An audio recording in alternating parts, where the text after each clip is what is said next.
construction work near Lop Nor, and back had come his reward. The Germans had reports that people in that area were dying horrible deaths. He told all this to Kessler. "My gut tells me that the Chinese have been up to something near Lop Nor," Andrews blurted out. Kessler encouraged him to come back after a week to authenticate what his gut had told him. Kessler was not one to put any stock in hunches.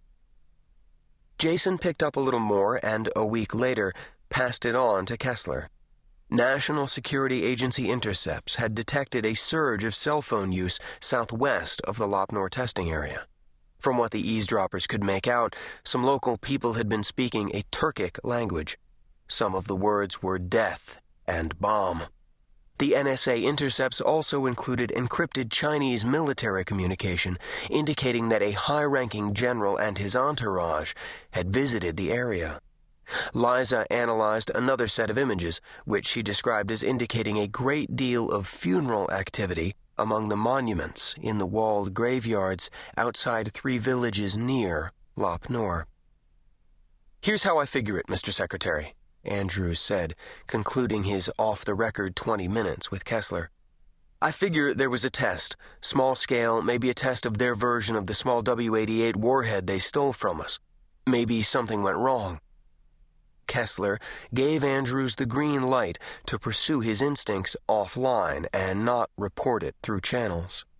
Running it through the bevy of analysts at the DIA was always the kiss of death. There were so many graybeards that would demand evidence, something far more tangible than, "My gut tells me," that the Chinese are cheating or pulling a fast one on us. "Facts, Andrews," the secretary had said. "I want facts." Once he had facts in hand, he could persuade Secretary Kessler that we had caught them with their hands in the nuclear cookie jar, and that would convince their apologists at the United Nations that it was time to impose sanctions on them. Well, the facts said that something was not right. Jason had managed to get a peek at a highly classified report showing that at least one CIA analyst suspected that a secret underground test may have been conducted. The report said that several hundred people from a Uyghur village near Lop Nor had been killed or hospitalized with radiation poisoning. He then looked up what the DIA had on the Uyghurs. They spoke a Turkic language and were Muslims. They lived in the Xinjiang Uyghur Autonomous Region, which was nearly as big as Alaska. The United States had declared the Uyghurs terrorists, which in China's view they certainly were. A Uyghur movement which would make Xinjiang an independent nation named Eastern Turkestan had inspired many clashes between Chinese security forces and Uyghurs. The victims of whatever happened seemed to have been Uyghurs. He added that to his briefing of Kessler. Sure, the report about the possible nuclear test was single-sourced, a source he could not cite, but to get more, Kessler had to push buttons. The Navy's sniffer aircraft could not get near Xinjiang.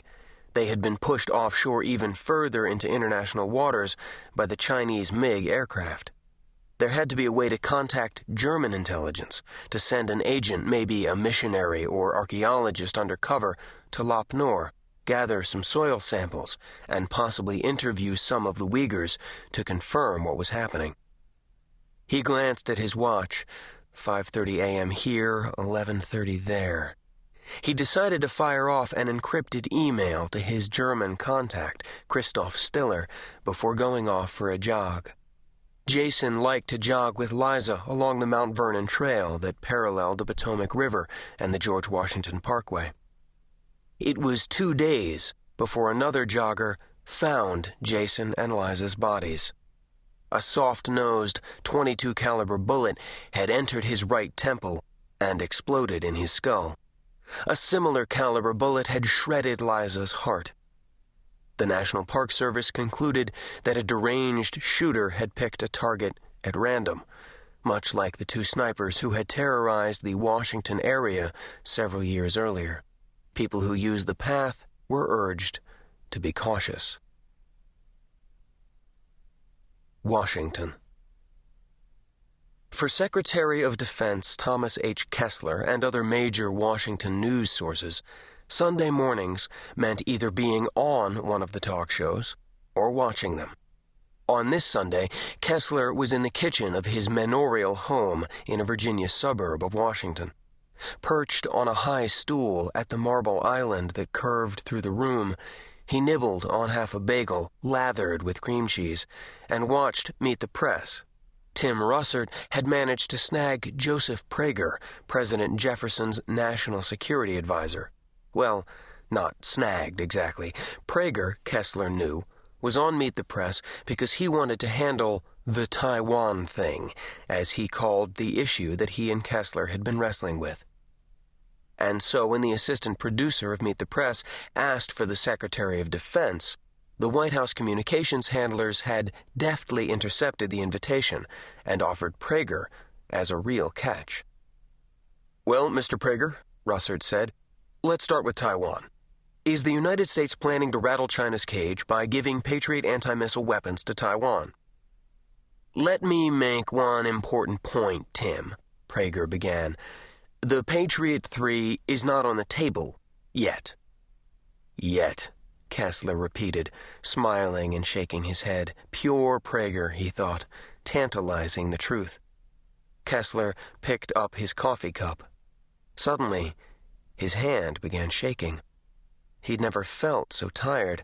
The cup fell to the white tile floor and shattered. He heard a long, yowling cry and looked across the kitchen to see Sheba, the old black cat, stagger in. Her shrieks were echoed by her old mate Greyfur, making banshee yowls somewhere in the house. Kessler started coughing. A wet, hacking cough that ripped through his body. He coughed so hard that he could hardly breathe. His throat burned with a greater pain than he had ever known. He stood and turned toward the sink. He needed water, but he could not make his feet move. Now he was shaking all over, and a hot, vile-tasting fluid rose from his stomach. He was gagging. Blood was running from his mouth and nose. His body began heaving as he threw up, strands of blood glistening in his vomit. His bowels opened, and a warm, stinking mess ran down his right leg.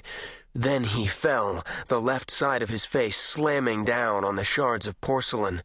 He summoned enough strength to scream. He could hear Gertrude calling his name again and again. "Tom! Tom!" Doc Gert, he remembered, for his brain still worked. Gertrude Kessler, M.D., who so loved to bring babies into this world. Then she was there, kneeling at his side, pressing her hands on his chest, then pressing her lips on his mouth, giving him breath.